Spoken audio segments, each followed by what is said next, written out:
Donc ce qui est vraiment intéressant, c'est de se rendre compte à quel point, dans le soin chamanique, le chaman ne décide de rien. Donc il décide de faire les actions, mais les actions, elles lui sont proposées. C'est pas lui qui dit on va faire telle chose. Ces actions sont proposées. Et ces actions sont proposées en fonction de l'âme de la personne avec qui il travaille. C'est-à-dire que je trouve par exemple la personne coincée dans du sable, par exemple, hein, sur une plage, elle est coincée, elle a l'air seule, triste, elle est coincée. Je m'approche d'elle, je vais lui parler, je vais faire venir sa tribu, mais je ne vais pas l'enlever de Manu Militari. Tu vois, je vais l'aider à sortir. Mais parce qu'à un moment, elle est d'accord pour partir. Des fois, elle n'est pas prête. Des fois, il faut attendre, des fois plusieurs minutes. L'énergie passe, tout ça. Et à un moment, elle est d'accord pour partir. Et là, je l'aide à partir. Et ensuite, à chaque fois, les soins suivants, du moins même dans le même soin, hein, les étapes suivantes, à chaque fois, c'est l'âme qui est d'accord pour une opération. Elle est d'accord pour laisser passer l'énergie. Elle est d'accord pour monter dans le monde du haut. Elle est d'accord pour se nourrir de la lumière de la source. Elle est d'accord pour laisser partir un morceau d'âme qui était en elle, par exemple, et qui a pu venir pour l'aider, hein, des fois pour l'aider à prendre de la force ou des choses comme ça. À chaque fois, c'est une étape.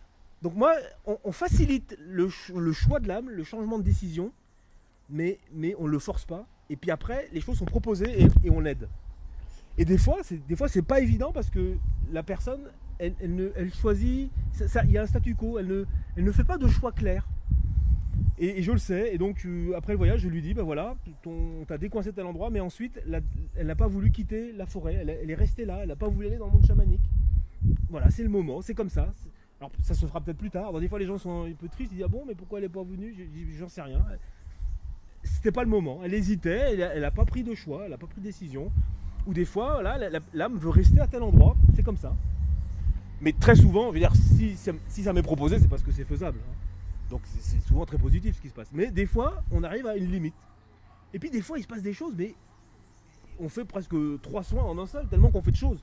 Et à chaque fois, c'est parce que l'âme, elle a pris de la force, et les choses sont claires pour elle, et elle accepte de faire telle chose. Elle peut être digérée par le sol, réapparaître, faire des choses que des fois, il faut des années pour que les gens fassent ça. Et ça se fait en un quart d'heure. Des fois, c'est incroyable. Bon voilà, c'était pour décrire ça. Oui. Précédemment, dans l'interview, tu nous as parlé d'esprit et d'égrégore. Est-ce que tu peux nous préciser exactement les égrégores, ouais. Oui. Donc, on va dire que l'égrégore, tel que je définis, alors dans égrégore, hein, on entend grégaire, hein, alors grégoire aussi, congrégation, tu vois, bon. Donc c'est vraiment un truc lié à un rassemblement. Donc c'est un ensemble de... C'est une sorte d'entité qui a un pouvoir de décision, un pouvoir de coercition, et qui est alimenté par on va dire des humains qui pensent comme elle, quoi. Je sais pas comment. Voilà un peu ma définition. Donc c'est-à-dire, il peut y avoir l'égrégore de ton entreprise, l'égrégore de ta famille, l'égrégore de telle institution. Et quand tu es happé par cet égrégore, il t'oblige à faire des choses. Tu vois, il y a des endroits, quand tu vas dans cet endroit, tu as compris que tu sens qu'il faut mettre une cravate. Si tu n'en mets pas, tu as l'impression que tu vas mourir, quoi. Tu vois, tu sens qu'il faut en mettre une. Ben voilà, c'est l'égrégore, il est tellement puissant que... Et les gens qui sont dedans ne se rendent même pas compte qu'ils sont manipulés par l'égrégore. Hein, mais il est tellement puissant, et les gens l'alimentent, ils vont même le protéger, etc. Et des fois, ben dans nos vies, on est coincé par des égrégores. Il y a des choses comme ça, puissantes, qui t'écrasent, qui t'obligent à faire des choses qui ne sont pas compatibles avec toi-même. Et quand le chaman s'en rend compte, que tu es coincé par un égrégore, ben il peut te décoincer, il peut libérer le joug de cet égrégore, etc. Voilà ce qui peut se passer. Mais c'est très puissant, les égrégores peuvent être immenses, hein. Il peut y avoir un égrégore à l'échelle du pays, et des fois les gens sont pris dedans et ne sont pas maîtres du tout de ce qu'ils font.